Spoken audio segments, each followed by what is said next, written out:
Happy Sunday. If you guys are still reeling from the news that Dominion Voting, which is now Liberty Vote, was acquired by a Trump loyalist, I have some more information for you. I stepped back and really took a look at this situation from 30,000 feet. Like, okay, let's look at some other things that are happening. So you have Trump, right, who's been really gunning to get rid of mail-in voting. I mean, really gunning for it, which is funny because he's voted that way repeatedly. But anyway, rules for thee, not for me. Then you have Dominion being acquired by Leyendecker, basically a Trump buddy. Okay? And then third, we have the looming and imminent threat that we will have U.S. troops on the ground in U.S. cities, which, of course, the whole point of that is intimidation, all right? So when you take those three things together, we have a situation forming here that is only going to really leave us with one option.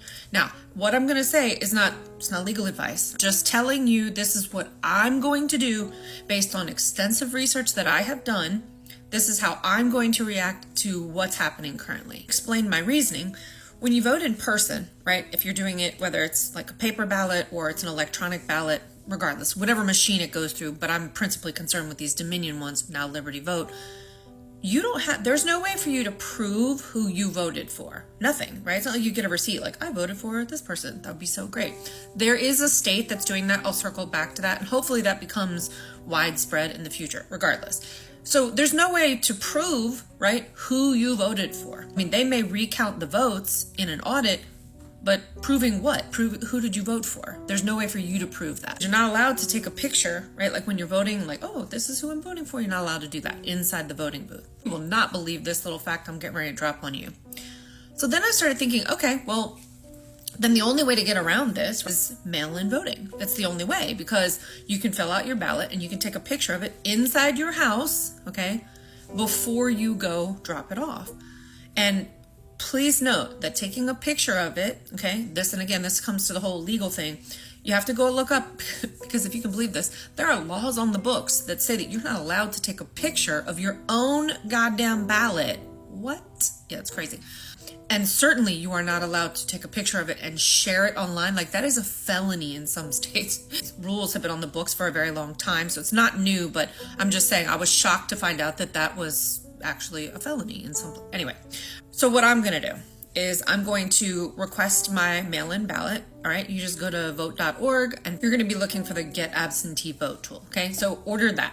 As you do that, the next step I'm going to do is go back and I'm going to make sure every month, I'm just going to set a reminder on my phone. Okay, I'm going to go back every month and make sure that I continue to remain registered to vote, because, with all these voter rolls being purged, wouldn't want to accidentally fall off. Then I would look up what are the proposed ballot collection sites. I'm not talking about putting it in the mail, because y'all, come on, we don't know what's happening right now. So let's just remove the middleman, okay? Take it directly to a ballot collection site where you can drop it off personally, okay? Then you want to track your vote on vote.org, okay? You can track that it's been received and counted. And you can find the collection drop boxes, just election website, it'll be there.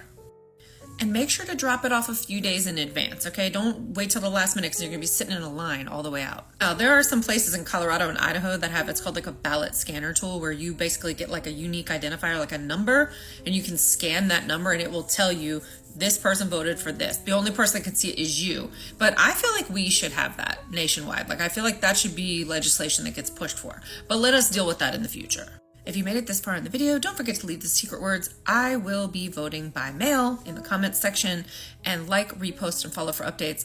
And completely seriously, guys, if you enjoy my content, you should go follow me over on YTube, like today, because of the things I'm talking about, and because of the fact that TikTok is now under new ownership, my account could go at any minute. It could go away. So anyway, before I forget, women, you need to look at your state's laws to make sure, because you know how they changed that rule about your actual ID has to match your birth certificate. You need to look at the laws in your own state, okay? Call your county's election office and ask them, and make sure that you have whatever identification you need to have so that your vote is qualified. Let's project ourselves forward to the midterms, and then, of course, even into the general election. Very likely, all right, we could have a situation where you have these Dominion, now Liberty Vote machines, which for me, without recertification and even with it, that's completely compromised to me.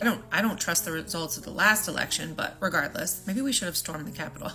Just kidding. We're not Republicans. Voting by mail solves a couple problems. It means I don't have to worry about it. If you put troops on the street, I don't care, because I'm literally just going to pull up to a ballot drop collection site, hand up my vote, and be on my way. Because look, troops on the street, that's going to make a lot of people not want to come out. And that's exactly what they're planning on. Your absentee ballot, fill it out, take a picture of it. Again, look at your own state's laws, all right? I find it impossible to believe that any state could tell me what I can and cannot take a picture of with my own phone if the intent is for my own record keeping. That's insane to me. But regardless, look at your own state, okay? Do whatever you need to do in your state to confirm, just to have some kind of evidence that that's who you voted for, and then drop it off at a ballot collection site. So problem solved, right? I mean, because that way you don't have to worry about the troops. You don't have to worry about if the machines are getting jerry-rigged or whatever. For me, this isn't even optional. I've never voted by mail, and I'm not even thrilled at the prospect of it, but I'm going to do it, and I just gave you all the reasons why. So if you know anybody who was concerned about that or they heard about it, this is a plan that kind of insulates everybody from that. So share this with a friend. For me, this isn't optional. This is survival of my individual vote and our collective votes. Given all of this, what will you guys do? Do you think you'll still try to vote in person, or do you think you're going to switch to vote by mail? Let me know in the comments section.